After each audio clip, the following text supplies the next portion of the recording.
Note that sketch entity color, as well as warning flags attached to the items in the Feature Manager design tree, are indicators that a sketch contains errors. Ideally, you want sketch geometry to be black with a fully defined status, like this sketch. Sketches can also simply be underdefined, which are colored in blue.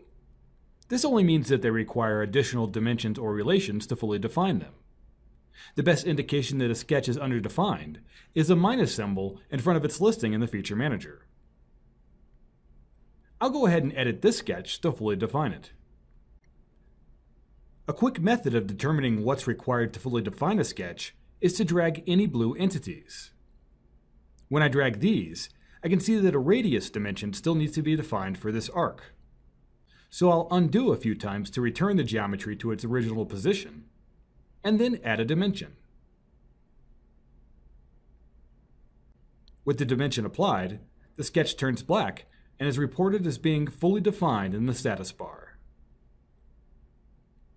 Now there may also be occasions where you have problems with a fully defined sketch.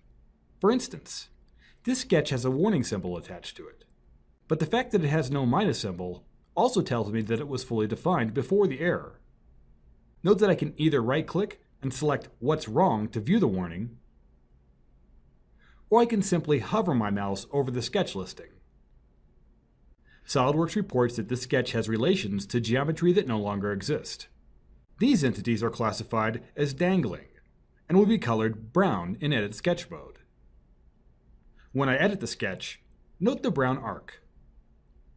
When I select the entity, any dangling relations will be highlighted, both in the Graphics area and the Property Manager. I can determine what was removed to cause the dangling status by double-clicking the relation in the Graphics area. Looking at the Entities panel in the Property Manager, I can see that the entity was referenced to a plane that no longer exists. Now there are two ways I can choose to fix the error. I can highlight the replacement field, select a new reference in the Graphics area, and click Replace, or I can exit the Property Manager, reselect the arc, and drag the red marker to the new reference geometry. As you can see, the relation is now resolved and the sketch is fully defined. And when I exit the sketch, we can see that the warning has now been removed.